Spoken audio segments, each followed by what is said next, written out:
নূহ আলাইহিস সালাম 950 বছর দাওয়াত দিয়েছেন। একটা খালি এক্সাম্পল দিচ্ছি, তিনি সূরা নূহের মধ্যে আল্লাহ পাক বলেছেন, নূহ আলাইহিস সালাম আল্লাহকে বলছেন, রব্বি, হে আমার রব, ইন্নী দাআহার, আমি আমার এই কওমকে প্রতিদিন প্রতি রাত দাওয়াত দিয়েছি। সুবহানাল্লাহ, প্রতিদিন প্রতি রাত। আজকে এসেছি, হয়তো 2-3 মাস পরে আপনাদের এখানে আবার আসতে পারি। প্রতিদিন প্রতি রাত কিন্তু আমি দাওয়াতি কাজ করতে পারছি না, আমরা কেউই করছি না। নূহ আলাইহিস সালাম বলছেন, আমি বিনা আজর, কোনো আজর ছাড়াই, কোনো স্বার্থ ছাড়াই, আল্লাহ, আমি আমার কওমকে দিন রাত দাওয়াত দিয়েছি। ওয়ালাম ইয়াজিদহুম দুআই ইল্লা ফিরারা, যখনই দাওয়াত দিয়েছি আমার দাওয়াত শুনে তারা খালি পৃষ্ঠ প্রদর্শন করেছে। কেউ মাথা ঢেকে ফেলেছে, কেউ মুখ কান বন্ধ করেছে, হ্যাঁ, কেউ আমাকে পাগল বলেছে, মজনুন বলেছে। এমনকি তিনি যখন নৌকা বানাচ্ছেন আল্লাহ পাকের আদেশে, মানুষ পাশ দিয়ে হেঁটে যায় আর টিটকারি করে, কবে মরুভূমিতে নৌকা চলবে নূহ, তোমার এই নৌকা মরুভূমিতে চলবে কবে? মানুষ টিটকারি মারে। তো এখনও দেখবেন স্ক্যাটোলজিক্যাল কথা বললে, আখিরুজ্জামানে কথা বলে অনেকেই মজা নেয়। কবে আসবে ক্যাশলেস সোসাইটি? বললাম তো চলে আসছে। কবে আসবে মালহামা? বলছি চলে আসবে। কবে আসবে বড় বড় ভূমিকম্প? আসছে, সবর করেন। তো নূহ আলাইহিস সালামের জীবন থেকে শিক্ষা আমরা দাওয়াত দিব। আমরা ফার্স্ট অফ অল জ্ঞান অর্জন করব, ক্লাসিক্যাল সিলেবাস পড়াশোনা করব, ওলামায়ে কেরামের সাথে সোহবত রাখবো এবং দাওয়াতি কাজ করবো ইনশাআল্লাহ। এবং এখানে আমরা মধ্যমপন্থী থাকবো, নট চরমপন্থা, নট শৈথিল্যতাবাদ। নূহ আলাইহিস সালামের জীবন থেকে আরও দাওয়াত, দিন রাত দাওয়াতের মেহনত করা, দিন রাত দাওয়াতের মেহনত করা। আল্লাহ পাক আমাকে আপনাদের সবাইকে তৌফিক দান করুন। কতদিন? 950 বছর। কত বছর? 950 বছর। পুরো আব্বাসীয় খেলাফত ছিল 509 বছর কি 10 বছর মেবি। পুরো আব্বাসীয় খেলাফত 510 বছরের মতো। উমাইয়াদের ছিল 93 ইয়ার্স। আমাদের নবী সাল্লাল্লাহু আলাইহি ওয়াসাল্লামের দাওয়াতের মিশন বয়স ছিল 23 বছর। 950 বছর দাওয়াত দেওয়ার পর তাফসীরের কিতাবে এসেছে 40 or 80 ফ্যামিলিজ, এই 40 বা 80টা ফ্যামিলি ইসলাম কবুল করেছে। তার মানে এখানে শিক্ষা, এক্সট্রাঅর্ডিনারি মুসলিম হতে হলে দাওয়াতের মেহনতে হতাশ হওয়া যাবে না, লেগে থাকতে হবে, লম্বা সময় ধরে দাওয়াত দিতে হবে। আল্লাহ পাক আমাকে আপনাদের সবাইকে লম্বা সময় ধরে বিশ্বে দাওয়াতি কাজ করার তৌফিক দান করুন। আর সামনে যাই। নিজের ছেলে ইসলাম কবুল করে নাই নূহ আলাইহিস সালামের, নিজের স্ত্রী ইসলাম কবুল করে নাই। তার মানে আমাদের ফ্যামিলিগুলো এমন হতে পারে যে ফ্যামিলি নিজের ছেলে কথা শুনছে না, নিজের স্ত্রী কথা শুনছে না। পরোয়া করতে হবে না, তাদের পরোয়া করতে হবে না, শুধু দাওয়াত দিতে হবে। সেই অবস্থা লূত আলাইহিস সালামেরও, তারও স্ত্রী ইসলাম কবুল করছে না। আল্লাহ পাক তাদেরকে ধ্বংস করেছেন। নূহ আলাইহিস সালাম লূত আলাইহিস সালামকে উদ্ধার করেছেন। তো এখানে আমরা আমাদের দিনী বোনদেরকে রিকোয়েস্ট করব, আপনারা সবাই আপনাদের ফ্যামিলিতে খাদিজা রাদিয়াল্লাহু আনহা, আয়েশা রাদিয়াল্লাহু আনহা রোল প্লে করেন। নূহ আলাইহিস সালাম আর লূত আলাইহিস সালামের স্ত্রী রোল প্লে করবেন না। আনফর্চুনেটলি এখনকার যে বিজি সিটিসগুলো, মানে যেগুলো আমরা বলি বস্তুবাদী শহরগুলো, ফ্যামিলিগুলো দিন দিন ক্রাশ করছে। সম্পর্কের টানাপোড়া, বিচ্ছেদ, ডিভোর্সড, আকীদা আদর্শের মিল নাই, স্বামী ইসলাম প্র্যাকটিস করলে স্ত্রীর সমস্যা, স্ত্রী প্র্যাকটিস করলে স্বামীর সমস্যা। এই প্রবলেমসগুলো আমাদেরকেই সলভ করতে হবে। আল্লাহ পাক আমাদেরকে সবর করার তৌফিক দান করুন। পারিবারিক তালিমটা খুব বেশি ইম্পর্টেন্ট। পরিবারের তালিম চালু করা উচিত। পরিবারে কোরআন এবং হাদিসের কিতাবগুলো থেকে দার্সের ব্যবস্থা করা উচিত এবং সপরিবারেই ওলামায়ে কেরামদের সাথে পরামর্শ করে চলা উচিত। ইনশাআল্লাহ ভালো হবে। আল্লাহ পাক তৌফিক দান করুন। আমি নূহ আলাইহিস সালামের আরেকটা কথা বলে শেষ করি। শেষে যখন নৌকা ডুবছে, তিনি তার ছেলেকে তখনও পিতৃস্নেহে ডাকছেন, নৌকায় আসো বাবা। ছেলে বলছে যে আমি পাহাড়ে উঠে যাব, ইয়াসিমুনি মিনাল মা, এই পাহাড় আমাকে পানি থেকে বাঁচাবে।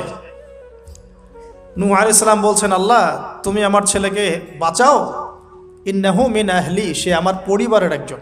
আমরা বলি না আমাদের সন্তানদের ক্ষেত্রে, আল্লাহ পাক বলছেন লাইসা মিন আহলিক, সে তোমার পরিবারের কেউ না।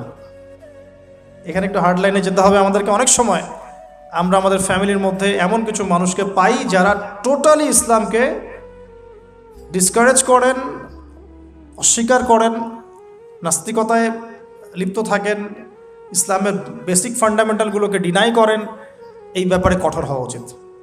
আল্লাহ পাক আমাদেরকে বোঝার তৌফিক দান করুন। পাতা উল্টালে এরপর একজন নবীর নাম আসে না, আসে একজন নেতার নাম। মুসা আলাইহিস সালামকে আল্লাহ পাক একটা বিজয় অভিযান দিয়েছিলেন বাইতুল মাকদাস, অনেকে বলেন মাকদিস, আমাদের দি স্টেট অফ ইসরায়েল যেটা দখল করে আছে আর কি। এটা নিয়ে তো অনেক বলেছি আগে, আজকে আর বলছি না। পৃথিবীতে সবচেয়ে বড় জালেম সভ্যতা যদি কেউ থেকে থাকে এটা সেটা। এটার চেয়ে বড় জালেম আমি আমার জীবনে কখনো দেখি নাই, ইতিহাসে পড়িও নাই, কোনোদিনও পড়ি নাই। নির্মমভাবে দিনের পর দিন, মাসের পর মাস নয়, বছরের পর বছর নির্যাতনের স্টিম রোলার চালাচ্ছে, বিশ্ববাসী তাকিয়ে তাকিয়ে দেখছে। কারো কিচ্ছু বলার নাই, যেন কারো কিচ্ছু করার নাই। তো এই জায়গায় বিজয় অভিযানে পাঠানো হচ্ছে মুসা আলাইহিস সালামকে, কিন্তু তিনি তার কওমের জন্য একজন নেতা নির্বাচন করছেন। তার কওম বলছে আমাদেরকে একজন নেতা দিন যার আন্ডারে থেকে আমরা আমালেকা সম্প্রদায়ের বিরুদ্ধে যুদ্ধ করব। এখন মুসা আলাইহিস সালাম বলছেন আল্লাহ পাক যদি কোনো নেতা দেন, তোমরা যদি আবার পালানো শুরু করো, কারণ বনু ইসরায়েল সম্পর্কে তার খুব মারাত্মক কিছু অভিজ্ঞতা আছে। ফেরাউনের কবল থেকে মুক্তি পাওয়ার পরে বাছুর পূজা শুরু করেছে, তোমরা তো এই আদেশ আসলে পিছনে পালানো শুরু করবা। তারা বলল না, আমরা পালাবো না, আমরা অবশ্যই সামনে অগ্রসর হব। কেন পালাবো? আমাদের জান মাল দিয়ে আমরা প্রয়োজনে ফাইট করব, এবং আমরা আমাদের স্ত্রী সন্তানদেরকে রক্ষা করব, আমাদের বাড়িঘর তারা লুটপাট করছে, আমরা ওদেরকে প্রতিহত করব। অনেক কথা বলেছে, সূরা বাকারাতেই পাবেন আপনি ইনশাআল্লাহ। তো আল্লাহ রাব্বুল আলামিন একজন ব্যক্তিকে সেখানে নেতৃত্ব দিলেন, তার নাম তালুত। কি নাম ভাইয়া? তালুত। এবং তালুতের আন্ডারে যুদ্ধ করছেন একজন ছোট বলছি কারণ তখন তার বয়স 12 থেকে 14 বছর। তিনি পরবর্তীতে নবী হয়েছেন, তার নাম দাউদ আলাইহিস সালাম। তো এই তালুত সম্পর্কে কি নসিহত, কেন এক্সট্রাঅর্ডিনারি মুসলিম হওয়ার সাথে কি সম্পর্ক? কোরআনের পাতা উল্টালে তালুত সম্পর্কে দুটো কথা পাওয়া যায়। বনু ইসরাইল বলছেন যে তালুত নেতৃত্বের যোগ্য নয়, তার তো সম্পদ নাই, তার তো খ্যাতি নাই। আমরা তো এটাই বলি, নেতৃত্ব কখন আসে? খ্যাতি আছে আপনার, আপনি নেতা হওয়ার যোগ্য, সম্পদ আছে, আপনি নেতা হওয়ার যোগ্য। আমাদের থটসটা এরকম, এটা বনু ইসরায়েলের ইহুদিদের থটস, ঠিক আছে? কিন্তু আল্লাহ পাক বলছেন, সূরা বাকারাতে আছে যে আল্লাহ রাব্বুল আলামিন তাকে দিয়েছেন বাসতাতাও ফিল জিসমি ওয়াল ইলম। তালুতকে আমি নেতৃত্ব দিয়েছি কারণ তালুতকে আমি আল্লাহ দুটো নেয়ামত দিয়েছি। এক হচ্ছে শারীরিক ফিজিক্যাল শক্তি এবং সুস্থতা, এবং জ্ঞানের প্রজ্ঞার পারদর্শিতা। তাহলে নেতৃত্বের দুটো গুণ পেলাম, প্রজ্ঞা, জ্ঞান এবং শারীরিক সুস্থতা, শক্তি।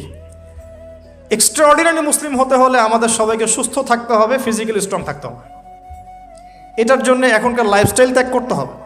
You have to change your food habits and lifestyle. এখন এটা নিয়ে আমিও বেশি কথা বলছি কারণ আমি নিজেও ট্রাই করছি। বিশ্বাস করেন, আপনাদেরকে আমি ফখর করে বলছি না। এক একটা স্টেডিয়াম আমরা যখন ছোট, 20 বছর বয়স, 20 থেকে 25, 10 রাউন্ড আমাদেরকে আগে দিতে হতো, 10 রাউন্ড। এখন 3, হাইয়েস্ট 4। তাহলে ওই তালুতের ওই স্ট্রেংথ কিন্তু আমার কাছে এখন নাই। তার মানে আমার কাছে এখন নেতৃত্বের যোগ্যতাই নাই। তাহলে আমাদের এমপি মন্ত্রীদের কি হবে? বাংলাদেশের কথা বলছো, তাহলে কি হবে? কেউ হুইল চেয়ারে, কেউ জ্বর হলে সিঙ্গাপুরে, কেউ ওইখানে অপারেশন, কেউ ওইখানে। ফিজিক্যালি ফিট কয়জন আছেন? আমি কিন্তু তাদের সাথে খুব মজা করে কথা বলি, তাদের সাথে আমার খুব ভালো সম্পর্ক। ভালো সম্পর্ক মানে ফ্রেন্ডলি সম্পর্ক, মানে নাসিহাত করি, নাসিহাত। এক ভাই বলছিলেন, ওনাদের একজন বড় কর্মকর্তা, দোয়া করেন আমার জন্য একটু খাস করে সেজদায়, যে ঠিক আছে আমি আপনার জন্য দোয়া করব, আল্লাহ পাক আপনাকে তাগুতের বিধান থেকে বের করে নিয়ে আসুন। ঠিক আছে? তো যাই হোক, আল্লাহ তাদেরকে হেদায়েত করুন, দোয়া করি আমরা, আল্লাহ হেদায়েত করুন। এখন আমাদেরকে এক্সট্রাঅর্ডিনারি মুসলিম হতে হলে অবশ্যই ফিজিক্যালি ফিট থাকতে হবে। তালুতকে আল্লাহ পাক ফিটনেস দিয়েছেন, আর ফিটনেস কীভাবে আমরা রক্ষা করব আমরা বুঝবো এটা। খাওয়ার দাওয়ার, ঘুমানো, স্পেশালি ঘুমানো, ঘুম থেকে ওঠা, ফজরের পরের জগিং, প্রয়োজনে জিম এবং ফুড হ্যাবিট চেঞ্জ করা। রাসূল সাল্লাল্লাহু আলাইহি ওয়াসাল্লামের প্রফেটিক লাইফস্টাইল ফলো করলে ইনশাআল্লাহ আমরা সুস্থ থাকবো। আল্লাহ পাক আমাদের সবাইকে, আমি সহ আপনাদের সবাইকে আল্লাহ পাক সুস্থতার নিয়ামত দান করুন এবং আল্লাহ পাক আমাদের সবাইকে দীর্ঘ নেক হায়াত দারাজ করুন। এই হায়াতকে আল্লাহর দ্বীনের জন্য ব্যয় করার তৌফিক দান করুন। আরেকটা হচ্ছে ইলম। আবারও জ্ঞানের কথা আসলো। তালুতকে আমি জ্ঞান দিয়েছি। ইউতাল হিকমা, আল্লাহ পাক বলছেন যে ওয়ামা ইউতাল হিকমাতা ফাকাদ উতিয়া খায়রান কাসীরা, যাকে প্রজ্ঞা দেয়া হয়েছে তাকে প্রচুর প্রচুর প্রচুর কল্যাণ দেওয়া হয়েছে। সুবহানাল্লাহ। পাতা উল্টাই সামনে যাই, এক্সট্রাঅর্ডিনারি মুসলিম ছিলেন আরেকজন, তার নাম হচ্ছেন দাউদ আলাইহিস সালাম, যিনি তালুতের বাহিনীতে যুদ্ধ করছেন। আমালেকা সম্প্রদায়ের মধ্যে অনেক বিশাল দেহি কিছু মানুষ ছিলেন, তার মধ্যে একজনের নাম জালুত। ওই জালুত নাকি একাই 100 জনের সাথে লড়াই করতে পারত। তো তালুত যখন নদী পার হচ্ছে তখন বলেছিল যে কেউ পানি খাবে না, শুধুমাত্র 1 ঢোক পানি খেতে পারবে। যে ব্যক্তি পানি খাবে ফালাইসা মিন্নি, সে আমার কিন্তু অন্তর্ভুক্ত হতে পারবে না। তাফসিরে আসছে মাত্র 313 জন সৈন্য পানি না খেয়ে থাকতে পেরেছে। ওই যে বদরে 313 জন, ঠিক তালুতের যুদ্ধেও 313 জন। এটা অনেকে জানে না, বদর যুদ্ধ হয়েছে 313 জন সাহাবী, তালুতের সাথেও ছিল মাত্র 313 জন। আর এদিকে আমালেকা সম্প্রদায়ের বিশাল বাহিনী। এখন আমালেকা সম্প্রদায়ের মধ্যে এক যোদ্ধা আছে, তার নাম জালুত, যে একাই 100 জনের সাথে লড়াই করতে পারে। আল্লাহ রাব্বুল আলামিন তার সাথে মোবারাজার জন্য দাউদ আলাইহিস সালামকে আদেশ করছে। দাউদ আলাইহিস সালামের বয়স তখন 14 বছর। বলা হচ্ছে তাফসীরের কিতাবে, দাউদ আলাইহিস সালাম দূর থেকে একটা গুলতি বলি আমরা, বাটুল গুলতি টাইপের, এগুলো নিক্ষেপ করে এটা সরাসরি তার এই 2 চোখের মাঝখানে গিয়ে লাগিয়েতেই তার ইন্তেকাল হয়ে গেছে, মৃত্যু হয়ে গেছে। জালুত শেষ। এটা দেখে আমালেকা সম্প্রদায় পিছনে পালানো শুরু করেছে। 313 জন নিয়ে এই মুসা আলাইহিস সালামের নেতৃত্বে, তালুতের নেতৃত্বে এই বাহিনী বাইতুল মাকদিস বিজয় করেছিল। এই বাইতুল মাকদিসের হিস্ট্রি অনেক অনেক প্রাচীন। এরা তো এখানকার নতুন আবর্জনা, এরা এখানকার নতুন নব্য আবর্জনা, কারণ এর হিস্ট্রি অনেক লম্বা, অনেক লম্বা। এর হিস্ট্রি এত লম্বা যেটা নিয়ে একটা কিতাবই লেখা যায়, যে জেরুজালেমের হিস্ট্রি, এই ইতিহাস পড়ে দেখেন। তো যাই হোক, এখন দাউদ আলাইহিস সালাম থেকে আমাদের কি শিক্ষা আছে একটু দেখি। এক্সট্রাঅর্ডিনারি মুসলিম হতে হলে কি করতে হবে? দাউদ আলাইহিস সালাম সম্পর্কে আল্লাহ রাব্বুল আলামিন 2টো কথা বলেছেন। এক, আল্লাহ রাব্বুল আলামিনের কাছে দাউদ আলাইহিস সালামের নামাজ অনেক অনেক বেশি পছন্দের ছিল এবং আল্লাহ রাব্বুল আলামিন দাউদ আলাইহিস সালামের রোজাটা অনেক বেশি পছন্দ করতেন। আমরা কি জানি তিনি কেমন করে রোজা রাখতেন? একদিন রোজা রাখতেন, পরের দিন রাখতেন না, তারপরে আবার রাখতেন, তারপর রাখতেন না, তারপর আবার রাখতেন, তারপর রাখতেন না। এইভাবে তিনি সারা বছর রোজা রাখতেন। সুবহানাল্লাহ। এবং রাতের বেলা এত চমৎকার করে জাবুর তেলাওয়াত করতেন আর নামাজে দাঁড়িয়ে থাকতেন, তার এই জাবুরের তেলাওয়াত শুনতে পাখি, অনেক তাফসীরে আসছে পাখি, মাছ, অন্য প্রাণী, তারা এসে চুপ করে বসে তার তেলাওয়াত শুনত। এগুলো কোনো গাল গল্প নয়। বিশ্বাস করেন আল্লাহ পাকের এই পৃথিবীতে যত মাখলুক আছে সবাই আল্লাহর ইবাদত করে, সবাই। আল্লাহ পাক তো আমার নামাজের মুখাপেক্ষী নন। আসমান নামাজ পড়ছে, জমিন নামাজ পড়ছে, চন্দ্র সূর্য নামাজ পড়ছে, পাহাড় পর্বত নামাজ পড়ছে। একজন সুফি পীর সাহেবের সাথে সাক্ষাৎ হয়েছিল, তিনি বলেছেন যে আমাদের বডির মধ্যে যে কীটপতঙ্গগুলো থাকে সেগুলোও তাসবিহ পাঠ করে। তো আল্লাহ পাক তো আমার নামাজের মুখাপেক্ষী নন। তো এখান থেকে এক্সট্রাঅর্ডিনারি মুসলিম হতে হলে, আহসান হতে হলে আমাদেরকে নামাজ ঠিক করতে হবে। আল্লাহ পাক আমাদের সবাইকে দাউদ আলাইহিস সালামের মতো সুন্দর করে নামাজ পড়ার তৌফিক দান করুন। আর দাউদ আলাইহিস সালামের এই সুন্নতের উপর আমল কে করেছেন সবচেয়ে বেশি? আমাদের নবী মুহাম্মদ সাল্লাল্লাহু আলাইহি ওয়াসাল্লাম। অ্যাটলিস্ট আমরা তার উম্মত, তার মতো করে নামাজটা তো পড়তে শিখব। বিশ্বাস করেন এখন ম্যাক্সিমাম মসজিদ, আমি এখানকার অবস্থা জানি না, আমি আমার লোকালিটির কথা বলছি, ম্যাক্সিমাম মসজিদ বাইতুল্লাহ থেকে এখন বাইতুল নাস হয়ে গেছে। বুঝতে পারেননি? বাইতুল্লাহ মানে আল্লাহর ঘর, যেখানে আল্লাহর বিধান চলবে, আল্লাহর মতো আল্লাহ যেভাবে সন্তুষ্ট হন সেই নামাজ চলবে। এখন চলছে বাইতুন নাস, মানুষের সন্তুষ্টির নামাজ, মানুষের সন্তুষ্টির নামাজ। মসজিদ কমিটির অনেক মসজিদ কমিটির সভাপতি সব সুদখোর, ঘুষখোর, দুর্নীতিবাজ ভর্তি। ইমাম সাহেব কিছু বলতেও পারে না, বেচারা কি বলবে, বললেই তো চাকরি শেষ।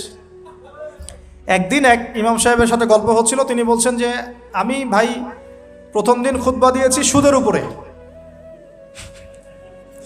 প্রথম দিন খুতবা দিয়েছি সুদের উপরে, তারপরে আমাকে সুন্দর করে রিমান্ডে নিয়ে নিল আর কি কমিটি, তারপরে তওবার উপরে আমি আলোচনা করেছি, তওবার উপরে আলোচনা। এগুলো কিন্তু বাস্তবতা। বাইতুন নাস হয়ে গেছে মসজিদগুলো এখন। নামাজের কোনো আধ্যাত্মিকতাই পাচ্ছেন না আপনি, মারেফতি নাই। এই যে আমরা দাঁড়িয়ে বলি আউযু বিল্লাহি মিনাশ শাইতানির রাজিম মিন নাফখিহি ওয়া নাফসিহি ওয়া হামজিহি, কত পার্সেন্ট মানুষের অর্থ জানে? আমরা বলি বিসমিল্লাহির রহমানির রহিম, এই বিসমিল্লাহির রহমানির রহিম মানে বিসমিল্লাহ, খালি এতটুকু সিনটা শোনা যায়, বাকি আর কিছু শোনা যায় না।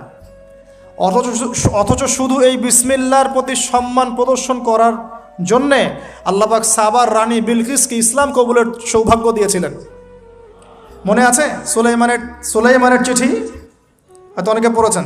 সুলাইমান আলাইহিস ইসলাম চিঠি দিয়েছেন, আমার কাছে আত্মসমর্পণ করো। তো রাজার পরিষদ সবাই বলছে আমরা উলুল কুওয়া, আমরা শক্তিশালী, আদেশ করেন লড়াই করব। বিলকিস বলছে না, ইন্নাহু মিন সুলাইমান, এটা সুলাইমানের পক্ষ থেকে আসছে। ওয়া ইন্নাহু বিসমিল্লাহির রহমানির রহিম, এখানে আছে পরম করুণাময় অসীম দয়ালু আল্লাহর নামে শুরু করছে। এই বিসমিল্লাহর প্রতি সম্মান প্রদর্শনের ওসিলায় আল্লাহ রাব্বুল আলামিন এই সাবার রানী বিলকিসকে এই ইসলাম কবুলের সৌভাগ্য দিয়ে দিয়েছেন। বিসমিল্লাহ ঠিক নাই তেলাওয়াতে, কোরআন তেলাওয়াত ঠিক নাই নামাজের মধ্যে, এক একটা হরফের উচ্চারণ কোথায় কি হচ্ছে কি বুঝতেই পারছি না আমরা। আলহামদুলিল্লাহ রাব্বিল আলামিন কি পড়লো আল্লাহই ভালো জানে, এটা কি মন্ত্র নাকি? আলহামদুলিল্লাহি রাব্বিল আলামিন একটা অনুভূতি আছে, একটা অর্থ আছে। সমস্ত প্রশংসা এই জগৎ সমূহের রব আল্লাহর জন্যে। আর রহমানির রহিম, যিনি পরম করুণাময় অসীম দয়ালু, একটা ফিলিংস আছে। মালিকি ইয়াউমিদ্দিন, যিনি বিচার দিনের মালিক। ইয়াকা না'বুদু, আমরা শুধু তোমার ইবাদত করি। ওয়া ইয়াকা নাস্তাঈন, শুধু তোমার কাছেই সাহায্য চাই। একসাথে বলি আমরা নামাজে ইহদিনাস সিরাতাল মুস্তাকিম, আল্লাহ আমাদেরকে সোজা সরল পথ দেখাও। কোথায় ফিলিংস? সিরাতাল্লাযীনা আন'আমতা আলাইহিম, এই যে এক্সট্রা অর্ডিনারি মানুষদের পথ দেখাও আমাদেরকে, যাদের প্রতি আপনি অনুগ্রহ করেছেন। গায়রিল মাগদুবি আলাইহিম, ওই মাগদুবদের পথ চাই না আল্লাহ। কোন মাগদুব? ইহুদি জাতি। ওয়ালা দল্লিন, এবং দল্লিনদের পথ আল্লাহ চাই না। দল্লিন কারা? নাসারা। এখন দেখেন তো সারা ওয়ার্ল্ডের প্রত্যেকটা ডিপার্টমেন্ট কাদের? ইহুদি নাসারা, ইহুদি নাসারা, ইহুদি নাসারা, ইনক্লুডিং আমাদের বাথরুমের টয়লেটস, মানে বাথরুমের কমোড। আপনার আমাদের বাথরুম থেকে নিয়ে গ্লোবাল সিস্টেম কোনটা ওদের বাইরে আছে বলেন? হ্যাঁ, ওদের ভালো জিনিস নেওয়া যাবে না এমনটা নয়, কিন্তু এমন নীতি আদর্শ নেওয়া যাবে না যেটা ইসলামের সাথে কনফ্লিক্ট হয়। কনফ্লিক্ট কি ইকোনমিক সেকশনে হচ্ছে না? রিবা কেন্দ্রিক ইকোনমিক সিস্টেম কি ইসলামিক? আল্লাহ সুবহানাহু ওয়া তাআলার ল বহির্ভূত পলিটিক্যাল সিস্টেম কি ইসলামিক? এটা নিজেই নিজেকে প্রশ্ন করি না, অ্যান্সার আপনি খুঁজে আপনার কবরে আপনি যান। কেউ কারোর সাথে লড়াই করছি না। এখন দেখুন, এই যে সূরা ফাতিহা অর্থ বুঝলাম না, একটা সূরা পড়ে গেলাম কুল হুয়াল্লাহু আহাদ। কি কুল হুয়াল্লাহু আহাদ মানে কি? এটা উচ্চারণই বা কেমন করে করতে হয়? কুল, বলুন, হুয়াল্লাহু আহাদ, তিনি আল্লাহ এক। এই যে কুল হুয়াল্লাহু আহাদ অনেকে বলতে পারে না। কুল হুয়াল্লাহু আহাদ, এটা কি সব একসাথে মিলে একটা শব্দ? এখানে প্রস্রাব করিবেন না, কমা, নাকি করিলে জরিমানা হইবে, তো কমাটা চেঞ্জ করে দেন। এখানে প্রস্রাব করিবেন, না করিলে জরিমানা। তাহলে আমরা তো কোরআনকে এরকম বানিয়ে ফেলছি এখন। কুল আল্লাহু আহাদ মানে কি? আমি এগুলো নিয়ে বললে অনেক সময় চলে যাবে। আপনাকে হাতে সময় আছে? আচ্ছা, তো দেখেন, আমি নামাজ নাই ভাই, মসজিদে অ্যাপ্রোপ্রিয়েট নামাজ নাই। সব মসজিদের কথা বলছি না, ইল্লা মাশা আল্লাহ। অনেক মসজিদ এখন বাইতুন নাস হয়ে গেছে, মানুষের বাইত, আল্লাহর ঘর নাই, সূরা ঠিক নাই। এরপরে রুকু, এই যে রুকু করলাম, রুকুতে গিয়ে একটা বার সুবহানা রব্বিয়াল আযীম বলারই সময় পাওয়া যাচ্ছে না। অন্তত 3 বার 5 বার 7 বার তো বলবে, বা 3 বার তো অ্যাটলিস্ট বলবে। এই যে উঠে সামি আল্লাহু লিমান হামিদা, হুলিমান হামিদা কি? হুলিমান হামিদা বলে কি কোনো শব্দ আছে? নতুন শব্দ বানালাম আমি একটা। সামি আল্লাহ, আল্লাহ তার কথা শোনেন। লিমান হামিদা, যে তার কথা, যে আল্লাহর প্রশংসা করে। সামি আল্লাহ, আল্লাহ তার কথা শোনেন। লিমান হামিদাহু, যে তার প্রশংসা করে। একটা অর্থ আছে তো, সামি আল্লাহ হুলিমান হামিদা। হুলিমান হামিদা মানে কি? প্রতিটা জায়গায় সমস্যা, প্রতিটা জায়গায় সমস্যা। নামাজ, এখানে আমি একটা কথা বলতে ভিতরে চলে আসি। নামাজের আমাদের তাজকিয়া উঠে যাচ্ছে, আধ্যাত্মিকত্ব পাচ্ছেন না। আপনি নামাজ নিজে পড়ে নিজে ফিল হচ্ছেন আপনি নামাজ পড়েছেন। সেজদায় গেলেন, সেজদা মনে হচ্ছে ব্যায়াম, টাপাস টাপাস। মাঝখানে বসারও সময় নাই, মাঝখানে বসে যে একটু দোয়া পড়তে হয়, আল্লাহুম্মা গফিরলি ওয়ারহামনি, কত চমৎকার দোয়া। আল্লাহুম্মা গফিরলি, আল্লাহ আমাকে মাফ করে দাও। ওয়ারহামনি, আল্লাহ আমাকে রহম করো। ওয়াফিনি, আমাকে নিরাপত্তা দান করো। ওয়ারজুকনি, আমাকে রিজিক দান করো। এই তো দোয়া। নামাজের দোয়া বাদ দিয়ে নামাজের পরে লম্বা দোয়া। হ্যাঁ, নামাজের মূল দোয়াই নাই। আর আমাদের বাংলাদেশে কিছু গ্রাম আছে, ওখানে আবার দোয়া নিয়ে যে মারামারি আর ক্যাচাল।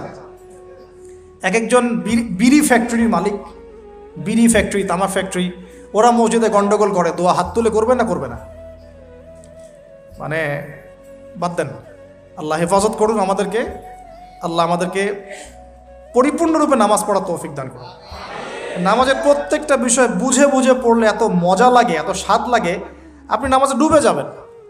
আর নবী সাল্লাল্লাহু আলাইহি ওয়াসাল্লাম কীভাবে সারা রাত নামাজ পড়তে পারেন, রাতের একটা লম্বা অংশ কেমন করে নামাজ পড়তে পারতেন? কারণ তিনি তো ফিল করতেন কি পড়তেছেন। তার তো ক্লান্তি লাগতো না, তার পা কখন ফুলে গেছে তার টেরি পাচ্ছেন না তিনি। কেন সাহাবীদের পা থেকে তীর খোলা যেত? কারণ নামাজে দাঁড়িয়ে তারা ডুবে গেছেন আল্লাহর মধ্যে। আল্লাহ, এটা তো বললে অনেকে আকীদার প্রশ্ন তুলবে। আসলে আল্লাহ পাকের সাথে আমি বিলীন হয়ে যাচ্ছে এখানে।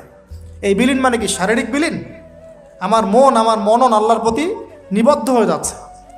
এই তো নামাজ।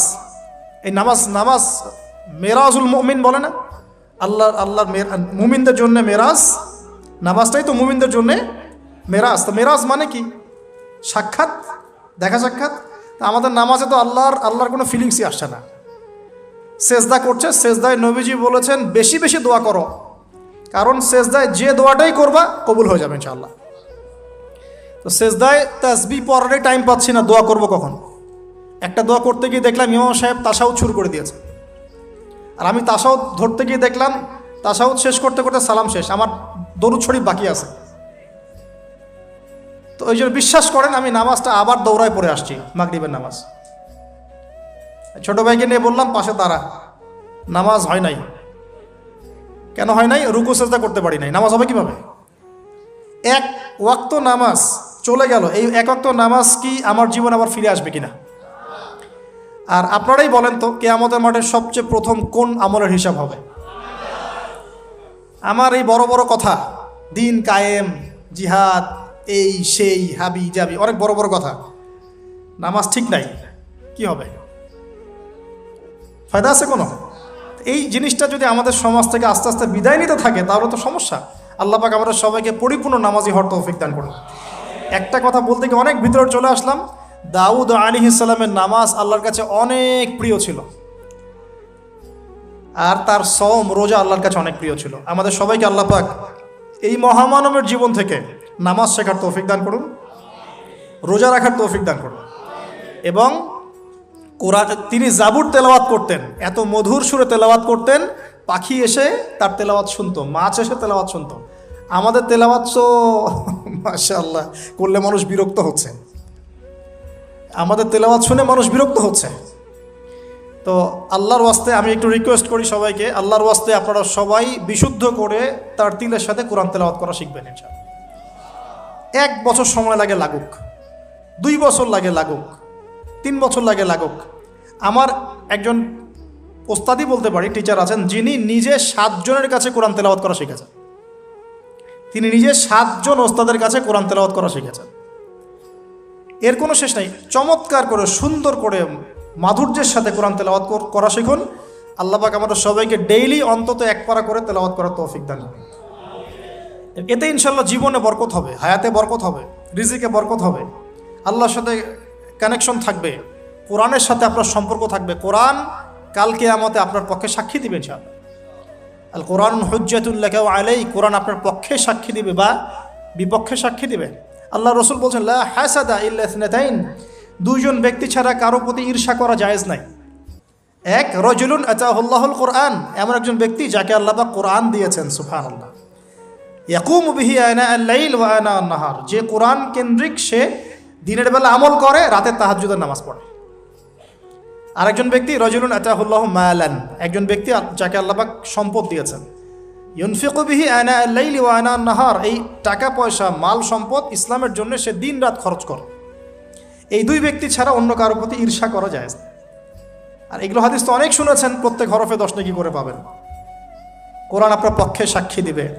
সূরা বাকারা, যে ঘরে তেলাওয়াত করা হয় সূরা বাকারা, শয়তান সেই ঘর থেকে দূর দূর করে পালিয়ে যাবে।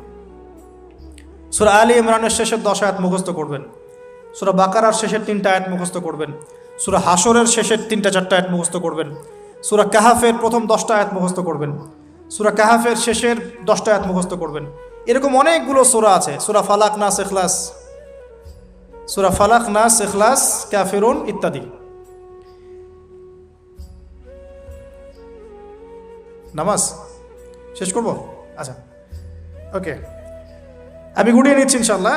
তো আমরা দাউদ আলাইহিস সালামের কথা শুনলাম, আরেকজন মহামানব। আর কয়েকজনের কথা জাস্ট সংক্ষিপ্ত করে টাচ করে শেষ করে দিচ্ছি। তার ছেলে সুলাইমান আলাইহিস সালাম, নাম শুনেছি তো? আল্লাহ পাক তাকে জিন জাতির উপর কর্তৃত্ব দিয়েছিলেন, বাতাসের উপর কর্তৃত্ব, তার আংটিতে, তার লাঠি, সিংহাসন, এক কথায় তাকে আল্লাহ পাক এত বড় রাজত্ব দিয়েছেন যেটা আল্লাহ পাক এর আগেও কাউকে দেন নাই, পরেও কাউকে দেন নাই। এখান থেকে আমরা শিখছি শক্তিশালী মুসলিম হওয়ার একটা নাসিহাত, শক্তিশালী মুসলিম হওয়া। তা আমাদের সবাইকে শক্তিশালী মুসলিম হওয়ার চেষ্টা করতে হবে, আল্লাহ পাক তৌফিক দান করুন। এই শক্তি গেইন করার চেষ্টা করতে হবে, আল্লাহ পাক তৌফিক দান করুন। দুর্বল মুমিনের চাইতে শক্তিশালী মুমিন আল্লাহর কাছে বেশি পছন্দের। এখানে ইসলামের শক্তি আমরা দেখতে পাচ্ছি। আরও সামনে যাই, পাতা উল্টাই, দেখবেন একজন অত্যন্ত অপূর্ব সুন্দর, আমাদের মুরাদ ভাইয়ের মতো অপূর্ব সুন্দর একজন মহামানবের কথা আছে, ইউসুফ আলাইহিস সালাম। আমরা সূরা ইউসুফ পড়তে শিখি নাই এখনো। আমরা সবাই মনে করি সূরা ইউসুফ মানে হচ্ছে ইউসুফ জুলাইখার প্রেম কাহিনী, আমরা এটাই মনে করি। সূরা ইউসুফকে আল্লাহ পাক সবচেয়ে শ্রেষ্ঠ উপন্যাস বলেছেন, আহসানুল কসাস। একটু গভীরভাবে পড়ে দেখবেন অর্থগুলো।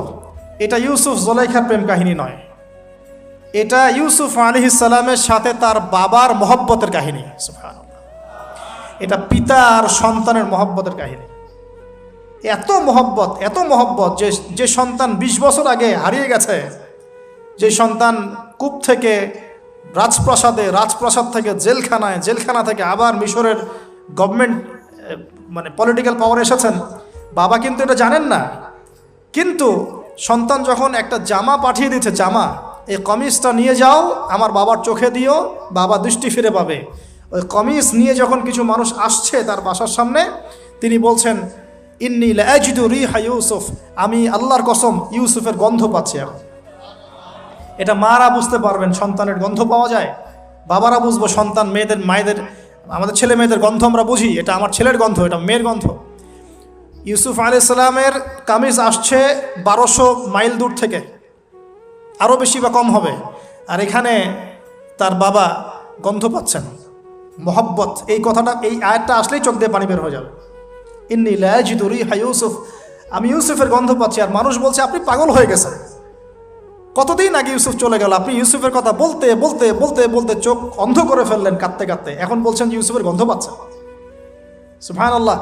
তো সূরা ইউসুফ পিতা আর সন্তানের প্রেম কাহিনী, মহব্বতের কাহিনী, ট্র্যাজেডি লাইফের।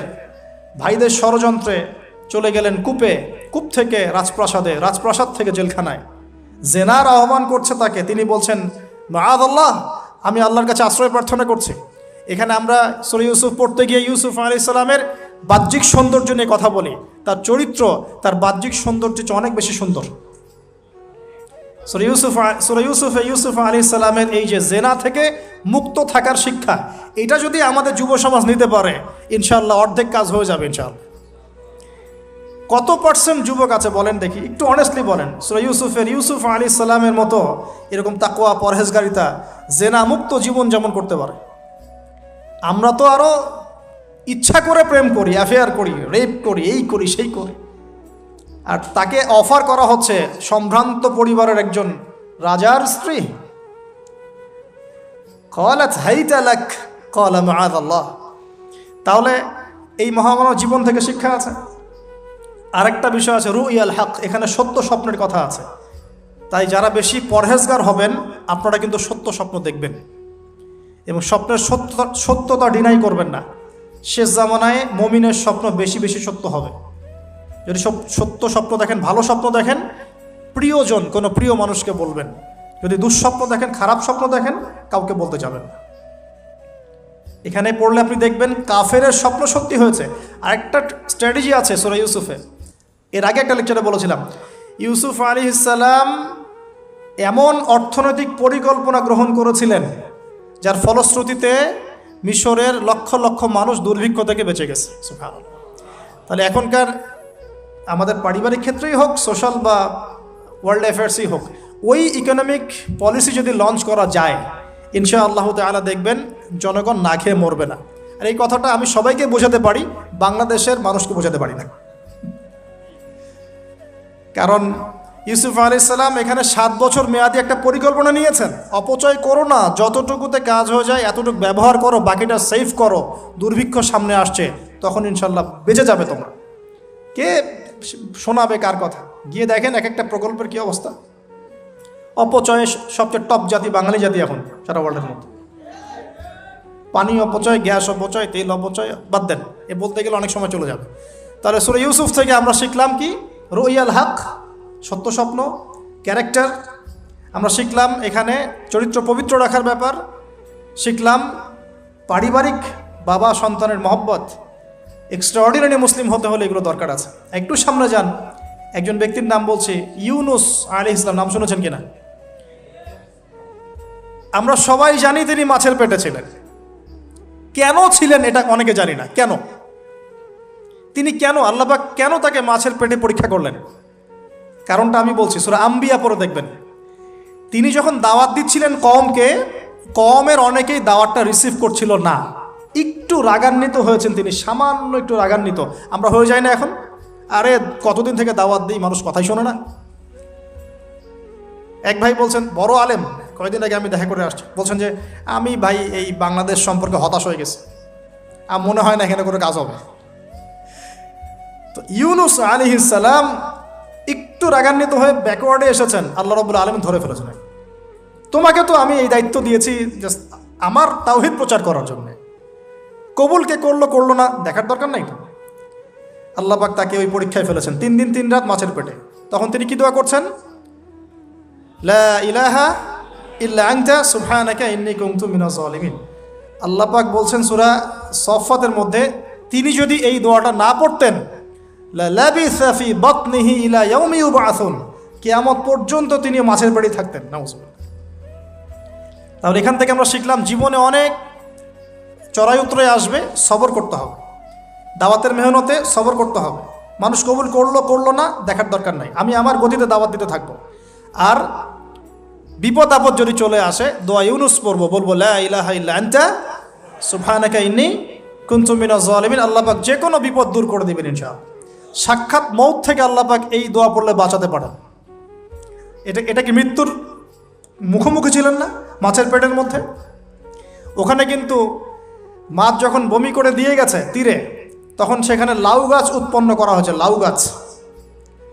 তো এটাতে আপনারা বুঝে ফেলেন যে এর সাথে কি সম্পর্ক আছে। তো ইউনুস আলাইহিস সালামের জীবন থেকে শিক্ষা কি?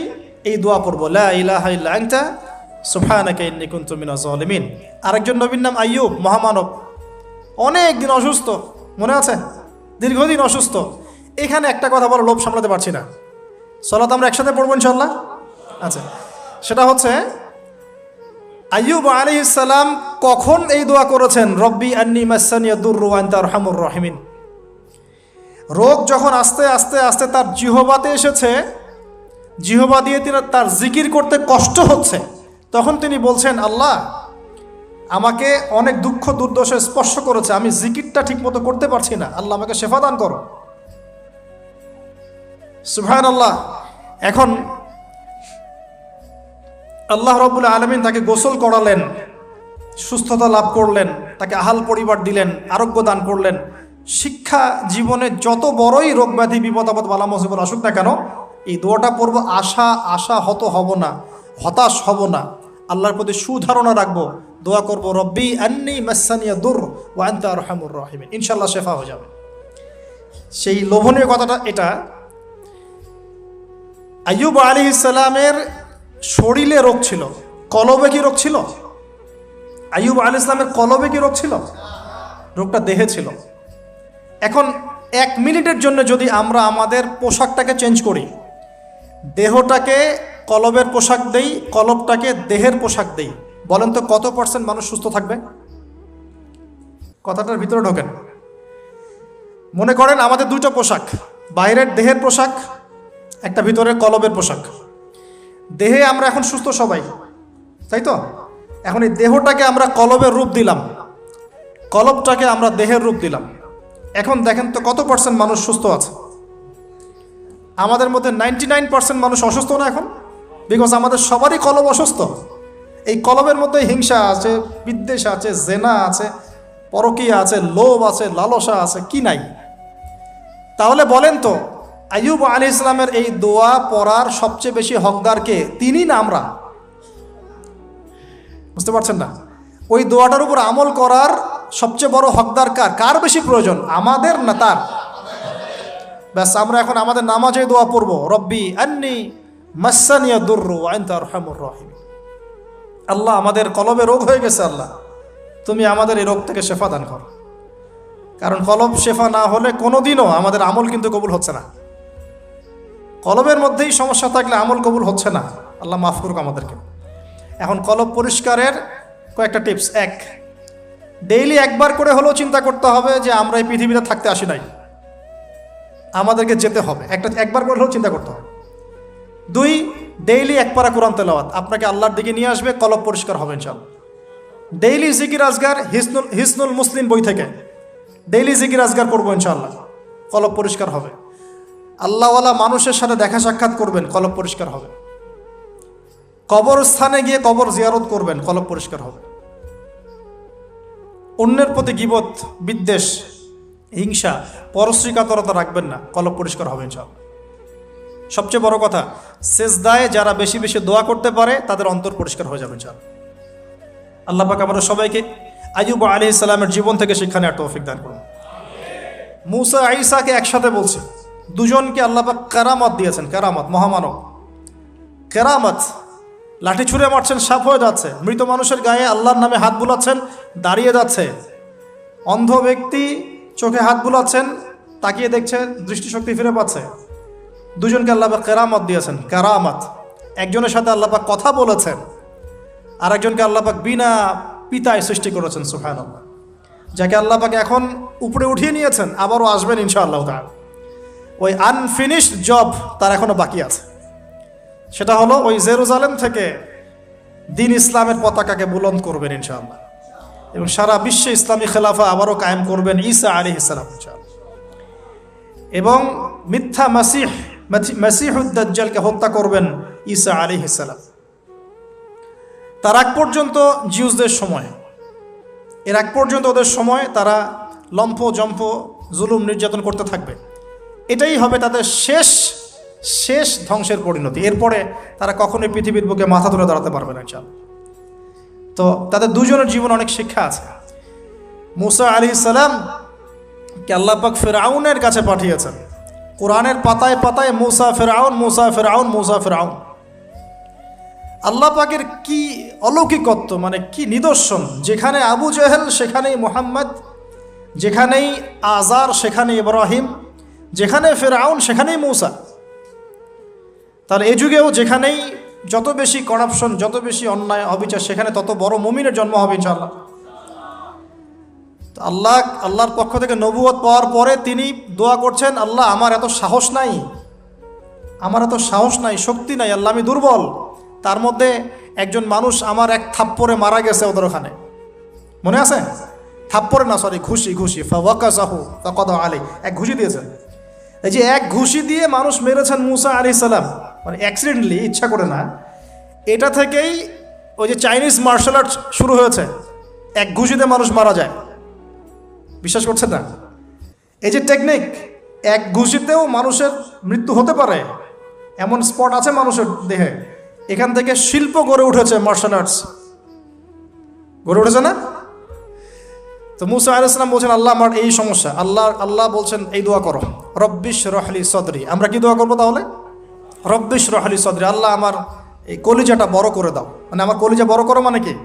সাহস বাড়িয়ে দাও। দিনের দাওয়াত দেওয়ার জন্য কি লাগে? সাহস। আমার সাহস বাড়িয়ে দাও। একজন আলেম বলেছিলেন 3টা জিনিস লাগে, জ্ঞান, সাহস, ধৈর্য। দিনের দাওয়াত দিতে এবং দিন বিজয় করতে 3টা জিনিস লাগবে, জ্ঞান, সাহস, ধৈর্য। এবং সেই আলেম আপনাদের খুব পরিচিত একজন, নাম বলছি না। এখন হে আল্লাহ আমার বক্ষকে প্রশস্ত করো, ওয়াসসিরলি আমরি, আমার কাজকে সহজ করে দাও। আমার কাজ সহজ নয়, কাজটা সহজ করে দাও। ওয়াহলুল উকদাতাম মিন লিসানি, আমার জড়তা আছে জিহ্বায়, দূর করে দাও। ইয়াফকাহু কওলি, যাতে করে আমার কথা মানুষ বুঝতে পারে। ডক্টর জাকির নায়েক এই দোয়াটার উপর খুব বেশি আমল করেন। আপনারা কি দেখেছেন না লেকচারে? এই দোয়াটার ব্যাপক ফজিলত আছে। ইনশাআল্লাহ এই দোয়ার উপর যারা আমল করবে, আল্লাহ পাক তাকে প্রশস্ত সদর দিবেন, জ্ঞান দিবেন, সাহস দিবেন। ইনশাআল্লাহ দাওয়াতের ক্ষেত্রে সে মানে না জড়তামুক্ত কথা বলতে পারবে ইনশাআল্লাহ। এই কাজগুলো আমাদের করা উচিত। সবচেয়ে বড় কথা, তিনি ফেরাউনকে দাওয়াত দিয়েছেন। তাহলে বুঝলাম দাওয়াতের কাজ আস্তে আস্তে আস্তে আস্তে ওই পর্যায়ে পর্যন্ত যেতে হবে কি না? তাহলে এখনকার বিশ্বে কি ফেরাউন নাই? এখনকার বিশ্বে ফেরাউন নাই? অল্প কিছু জায়গা বাদ দিয়ে ম্যাক্সিমামই তো ফেরাউন। অল্প কিছু জায়গা বাদ দিয়ে ম্যাক্সিমামই ফেরাউন, হামান, কারুন, নমরুদ। আর এই কথাটা বলার সৎসাহস থাকা উচিত। কোন দৃষ্টিকোণ থেকে বলা হচ্ছে? বিকজ আল্লাহ পাকের আইন আপনি মানছেন না, আল্লাহ পাকের কোরআন আপনি মানছেন না, নবীর সুন্নত মানছেন না। শেষ করে দেই, লাস্ট। উতবা সাহেবা, রাবিয়া, তোমরা ইসলাম কবুল করো। তারা করে নাই বলেই তো বদর হলো। তারপরে সমাজ পরিবর্তন, একটা হাদিস আমাকে প্রেরণা যোগায়, সেটা হলো নবীজি বলছেন, তোমাদের সামনে এমন যুগ আসছে, জামানা সবরিন, কঠিন সবরের জামানা। ওই যে বলেছি অনেক দিন আগে, ঈমান ধরে রাখাটা হাতের মধ্যে আগুন ধরে রাখার মতো হবে। ওই জামানায় যে ব্যক্তি আমার সুন্নতের উপরে, লিল মুতামাসসিক, আমার সুন্নতের উপরে একদম দৃঢ় থাকতে পারবে, আজরুনা খামসিনা শাহীদাম মিনকুম, তোমাদের মধ্যে 50 জন শহীদ সাহাবীর নেকি পাবে ইনশাআল্লাহ। এই জন্য আমরা মাঠে ময়দানে কাজ করছি। করতে করতে করতে করতে যদি কখনো দেখা যায় যে না, আর পসিবল হচ্ছে না, কোনোভাবেই সম্ভব হচ্ছে না, সেক্ষেত্রে এরকম আবিসিনিয়ার মতো জায়গাগুলোতে চলে আসা ছাড়া কোনো অপশন নাই। তো আপনারা তো মাশাআল্লাহ ভালো পরিবেশে আছেন। এই পরিবেশে সাহাবীরা হিজরত করেছিলেন, ঠিক আছে? বাদশাহ নাজাশী খ্রিস্টান শাসক ছিলেন, মুসলিম ছিলেন না।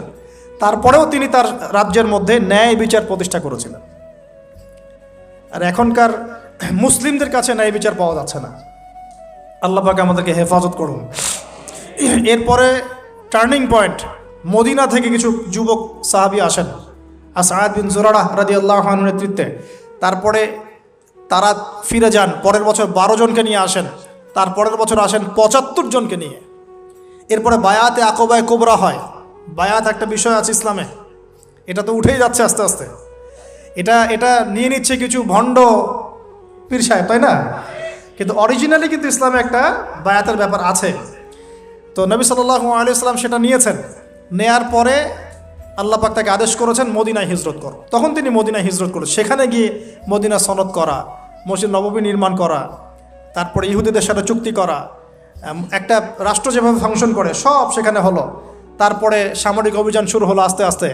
এই করতে করতে কিছু সারিয়া হলো, সারিয়া সাইফিল বাহার, সারিয়া আবুয়া, সারিয়া বুয়াত, এরকম অনেকগুলো সারিয়া হওয়ার পরে এক পর্যায়ে বদর যুদ্ধ হয়েছে। সরাসরি প্রথম বদর হয়নি, কিন্তু বদর যুদ্ধ জয়লাভ, পরে উহুদের যুদ্ধ পরের বছর, এই যুদ্ধের সাময়িক বিপর্যয়, তারপরে খন্দকে বাইন মানে ওরা কিন্তু ফিরে চলে গেল, আমাদের কোনো ক্ষতি করতে পারলো না। তারপরে নবী সাল্লাল্লাহু আলাইহি ওয়াসাল্লাম বলেন আজকের পর থেকে আমরাই অগ্রগামী হব, ওরা আমাদেরকে আর কিচ্ছু করতে পারবে না। এরপরে সামরিক অভিযান বাড়লো, দাওয়াতের মেহনত বাড়লো, আস্তে আস্তে আস্তে আস্তে মাশাআল্লাহ মাত্র 8 বছর 8 বছরের ব্যবধানে নবী সাল্লাল্লাহু আলাইহি ওয়াসাল্লাম প্রায় বিনা যুদ্ধে মক্কা জয় করলেন। কোন মক্কা? যে মক্কা থেকে আমাদেরকে চলে আসতে হয়েছে এক সময়। ইসলাম এভাবে বিজয় লাভ করেছে। আর আমাদের জন্য নবী সাল্লাল্লাহু আলাইহি ওয়াসাল্লামের এই মহামানবের জীবনেই হচ্ছে উসওয়াতুল হাসানা। আমাদের জন্য কিন্তু আগেকার মহামানবরা উসওয়াতুল হাসানা নন, যাদের কথা আমরা আলোচনা করলাম তাদের থেকে আমরা শিক্ষা নিচ্ছি, কিন্তু আমাদের উসওয়াতুল হাসানা হচ্ছেন নবী সাল্লাল্লাহু আলাইহি ওয়াসাল্লাম। তার এই সিরাত, তার এই জীবনী পড়লে আমরা আমাদের ব্যক্তি জীবন, দাওয়াতের জীবন, পারিবারিক জীবন, কখন কি করতে হবে, এই পুরো বিষয়টা আমরা খুব ভালো করে আয়ত্ত করতে পারব। আল্লাহ রাব্বুল আলামিন আমাদের সবাইকে নবী সাল্লাল্লাহু আলাইহি ওয়াসাল্লামের জীবন থেকে শিক্ষা নেওয়ার তৌফিক দান করুন। তিনি উম্মার কল্যাণকামী ছিলেন, আমাদেরকে তিনি ভালোবাসতেন, আমাদের জন্য এত কষ্ট করেছেন, তিনি চলে গেছেন, রেখে গেছেন আমাদের কাছে এই দ্বীন ইসলাম। এটাই আমানত। আমরা ছাড়া এরপরে আর কোনো নবী আসছেন না, আমাদের কাঁধেই দায়িত্ব। অতএব শুধু ওলামায়ে কেরামদের কাঁধে দায়িত্ব নয়, আমাদের সবার কাঁধেই দায়িত্ব। যখন ওলামায়ে কেরামরা দায়িত্ব পালনে অবহেলা করবে, আল্লাহ পাক আপনাদেরকে নিয়ে আসবে এখানে ইনশাআল্লাহ। আল্লাহ পাকের কোনো পরোয়া নাই, কিন্তু আল্লাহ পাকের কোনো পরোয়া নাই। যদি আমরা ওলামায়ে কেরামরা দায়িত্ব পালন না করি, আল্লাহ পাক আপনাদেরকে নিয়ে আসবেন, এই চেয়ারগুলোতে বসাবেন ইনশাআল্লাহ। অতএব এই উম্মর উপর সবার দায়িত্ব আছে। নবী সাল্লাল্লাহু আলাইহি ওয়াসাল্লামের সেই আদর্শ তার পরবর্তীতে বাস্তবায়ন করেছেন আবু বকরের মতো সাহাবী রাদিয়াল্লাহু আনহু, ওমর ইবনুল খাত্তাবের মতো সাহাবী, উসমান বিন আফফানের মতো সাহাবী, আলী ইবনে আবি তালেবের মতো সাহাবী। এরপরেও উমাইয়াদের 93 ইয়ার্স, আব্বাসীয়দের প্রায় 500 বছর, উসমানীয় খেলাফত, ফাতেমি খেলাফত, কর্ডোবা ইসলামী খেলাফত, আপনার মামলুকদের শাসন, মুঘলদের শাসন, আফগানদের শাসন, হতে হতে হতে হতে এই 1917 সাল পর্যন্ত সারা বিশ্বে এগুলোই চলেছে আলহামদুলিল্লাহ। লাস্ট 100 বছরে মাশাআল্লাহ আমরা আমাদের ট্র্যাক হারিয়ে ফেলেছি। কি করলাম? আমরা ঈমান থেকে সরে আসলাম, তাকওয়া থেকে সরে আসলাম, হারাম খাওয়া শুরু করলাম, জেনা করা শুরু করলাম, দ্বীনি ইলম অর্জনের চেষ্টা করলাম না, পর্দার বিধান কায়েম করলাম না, দাওয়াতের মেহনত করলাম না, ইসলাম প্রতিষ্ঠার কোনো জজবা রাখলাম না, ইত্যাদি করতে করতে আমাদের উপরে তারা চেপে বসে গেল। আজকে এখন পর্যন্ত এই অবস্থাতেই আছে। এখন আমরা কি চাই এই অবস্থাতেই কিয়ামত হোক, নাকি আগামী ইসলামের যে বিজয়গুলো আসবে সেখানে আমরাও কিছু ভূমিকা রাখি? আমরা যদি ভূমিকা রাখতে চাই যার যার জায়গা থেকে, জাস্ট এই কয়টা কাজ আমরা একটু করার চেষ্টা করি। আল্লাহ পাক তৌফিক দান করুন। 1, পুরো কোরআনটা পড়বো ইনশাআল্লাহ। 2, হাদিসের কিতাবগুলো মোতাআলা করবো ইনশাআল্লাহ। 3, আমরা যা জানবো ইমিডিয়েট আমল করার চেষ্টা করবো ইনশাআল্লাহ। এই জামানার আবু বকর ওমর হতে হবে আমাদেরকে, এই জামানার আবু বকর ওমর হতে হবে আমাদেরকে। দেখেন, ওনারা যদি এই জামানায় থাকতেন তাহলে কি ওই ভাষায় কথা বলতেন না এই ভাষায় কথা বলতেন? তো এই জামানার আবু বকর ওমররা হবে স্মার্ট, বিচক্ষণ, মুত্তাকি, পরহেজগার, দ্বীনি ইলম অর্জন করবে, তারা দ্বীনের জন্য ডেডিকেটেড থাকবে। আল্লাহ পাক আমাদের সবাইকে কবুল করুন, আমিন। প্রয়োজন 4 নাম্বার, আমাদের আদর্শ পরিবার, পারিবারিক মূল্যবোধে কোনো ছাড় দিব না ইনশাআল্লাহ। 5 নাম্বার, আমাদের সন্তান, এই যে ছোটো ছোটো বাচ্চারা যারা আছে, বাচ্চাদেরকে ডিনামাইট করে গড়ে তুলবেন ইনশাআল্লাহ তাআলা। বাচ্চাদেরকে একবারে ডিনামাইট, মানে জেনারেল নলেজ, ইসলামিক নলেজ, প্রত্যেকটা ডিপার্টমেন্ট যেন ওদের স্ট্রং থাকে ইনশাআল্লাহ। এবং ছোটোবেলা থেকেই ওদেরকে নামাজ, ইসলামিক নীতি, নৈতিকতা, মূল্যবোধ দিয়ে বড় করবেন ইনশাআল্লাহ। আল্লাহ তৌফিক দান করুন। আরও প্রয়োজন হচ্ছে হালাল খাওয়া। আলহামদুলিল্লাহ, এটাতে আমরা চেষ্টা করছি, আল্লাহ পাক বরকত দান করুন। আর কি দরকার হবে? উম্মার ঐক্যের চেষ্টা করা, উম্মার ঐক্যের চেষ্টা করা, কোনো বিভক্তি না বাড়ানো। এমনিতেই মাশাআল্লাহ 70,000 দলে বিভক্ত আছে। 73 দল বলে তো হাদিসে, আমরা গুনে দেখেছি মনে হয় 73,000 দল আছে। যারা বলে আমরা কোনো দলাদলিতেই নাই, ওদের মধ্যেও 5টা দল হয়ে গেছে। ওটা হচ্ছে সহি ক, একটা সহি খ, একটা সহি গ, একটা সহি খ। এখানে আবার বিভিন্নভাবে ফেরকাবাজি শুরু হয়েছে, এক একজনের আমির এক একজন। এগুলো হলো না কিছু। হ্যাঁ, আমাদের মধ্যে ইস্তেহাদি পার্থক্য থাকতে পারে, মত পার্থক্য থাকতে পারে, মাযহাবগত মত পার্থক্য থাকতে পারে, কোনো প্রবলেম নাই। তারপরেও আমরা এক থাকবো ইনশাআল্লাহ। আমার এই ভাই শাফিঈ মাযহাব ফলো করেন, আমি হানাফি মাযহাব ফলো করি, কোনো সমস্যা নাই। সে আমার ভাই, আমি তার ভাই। আমার ওই ভাই হাম্বলি মাযহাব ফলো করেন, আমি হানাফি ফিক ফলো করি, ইনশাআল্লাহ কোনো সমস্যা নাই, আমরা ভাই ভাই। সে তার ইজতিহাদ আল্লাহর কাছে আজর নিবে, আমি আমার ইজতিহাদ নিয়ে আল্লাহর কাছে আজর নিব ইনশাআল্লাহ। মতভেদ থাকতে পারে, কি বলবো, যে মতভেদ থাকবে, তার উপরে মতানৈক্য হবে, মতানৈক্যের উপরে, ভুল বললাম মনে হয়, মতভেদের উপরেও মতানৈক্য হবে ইনশাআল্লাহ। এটার একটা বই আছে, উম্মতের বিভক্তির কারণ এবং সমাধানের উপায়। হ্যাঁ, তো এখান থেকে আমি পেয়েছি মতবিরোধ থাকবে, তার উপরেই আমরা মতানৈক্য রাখবো ইনশাআল্লাহ, ঐক্যবদ্ধ হব ইনশাআল্লাহ। এটা ইসলামের সৌন্দর্য। আল্লাহ পাক তৌফিক দান করুন। আর 2-3টা পয়েন্ট হচ্ছে, আমরা ফিজিক্যালি ফিট থাকার চেষ্টা করবো ইনশাআল্লাহ। হালাল খাওয়ার কথা বলেছি, এবং ফুডের ব্যাপারে সচেতন থাকবেন। ডিভাইস এডিক্টেড হবেন না, প্রাকৃতিকভাবে বড় হন, নিজেদের জীবনটাকে মূল্যায়ন করি, হায়াতটাকে মূল্যায়ন করি। এক একটা দিন, এক একটা রাত চলে যাচ্ছে, লাইফ থেকে চলে যাচ্ছে। আমরা আমাদের গোল্ডেন টাইমগুলোকে মূল্যায়ন করি, আমাদের মা বোনদেরকে পর্দায় রাখি, পারিবারিক মূল্যবোধগুলো সুন্দর করার চেষ্টা করি, দাওয়াতের মেহনত বাড়াতে থাকি, এবং অবশ্যই ইউনাইটেড থাকবেন। প্রয়োজন আপনাদের মধ্যে একজনকে আপনারা আমির বানিয়ে নেবেন, তাদেরকে তার আন্ডারে থেকে সুন্দর মতো আপনারা পরামর্শ করে চলবেন। থাকতে হয়, একজন নেতা থাকতে হয়, না হলে 10 নেতা হলে তো সমস্যা, 10 জন 10 কথা বলবে তখন। হ্যাঁ, যখন ইমামুল মাহদি আসবেন, ঈসা ইবনে মারিয়াম আসবেন, তখন গ্লোবাল আমির হবে ইনশাআল্লাহ। এখন তো গ্লোবাল আমির নাই, আছে তো কমিউনিটি বেস আপনারা পরামর্শ করে সুরাভিত্তিক চলার চেষ্টা করেন। আল্লাহ পাক তৌফিক ইনায়াত করেন। আমি সবশেষ কথা হচ্ছে এই, যদি আমরা এভাবে আমাদের জীবনটা কাটাতে পারি ইনশাআল্লাহ, সূরাতুল বাকারার এই 207 নম্বর আয়াতের উপর আমল হয়ে যাবে ইনশাআল্লাহ। আমরা সেই সব বান্দাদের অন্তর্ভুক্ত হব ইনশাআল্লাহ, যাদের ব্যাপারে আল্লাহ পাক বলেছেন, ওয়ামিনান নাস, মানুষের মধ্যে কিছু মানুষ আছে, মাই ইয়াশরি নাফসাহু ইবতিগাআ মারদাতিল্লাহ, যারা আল্লাহ পাকের সন্তুষ্টির জন্য তাদের জীবনটাকে ঢেলে দিয়েছে একেবারে। যারা আল্লাহ পাকের জন্যে, আল্লাহর সন্তুষ্টির জন্যে তার জীবনটা, নফসটাকে ঢেলে দিয়েছে ইনশাআল্লাহ। আল্লাহু রাউফুম বিল ইবাদ, এই মানুষগুলোর জন্য আল্লাহ পাক হবেন প্রচণ্ড রকম কোমল, নরম, সফট। আল্লাহ পাক আমাদের সবাইকে সেই সব বান্দাদের অন্তর্ভুক্ত হওয়ার তৌফিক দান করুন, সকলেই বলে আমিন। আজকের মতো এই পর্যন্ত থাকলো। আকুলু কওলি হাযা আস্তাগফিরুল্লাহ লি ওয়া লাকুম ওয়া লিসাইরিল মুসলিমিন। বারাকাল্লাহু লানা ওয়া লাকুম বিল আয়াতিল হাকিম। ইন্নাহু তাআলা জাওয়াদুন কারীম রাউফুর রহিম। একজনের কথা বলতে ভুলে গিয়েছিলাম, এটা বাসায় গিয়ে পড়বেন, কালকে শুক্রবার আছে। সূরাতুল কাহফ, আসহাবুল কাহফের ঘটনাটা পড়ে দেখবেন। আর আমাদের নবীগণের পিতা ইব্রাহিম আলাইহিস সালামের জীবনটা একটু পড়ে দেখবেন, তার জীবন থেকে কি শিক্ষা নেওয়ার আছে। আল্লাহ পাক আমাদের সবাইকে কোরআনের পাতা থেকে, এই মহামানবদের জীবন থেকে শিক্ষা নেওয়ার তৌফিক দান করুন, এবং এক্সট্রা অর্ডিনারি মুসলিম হওয়ার তৌফিক দান করুন।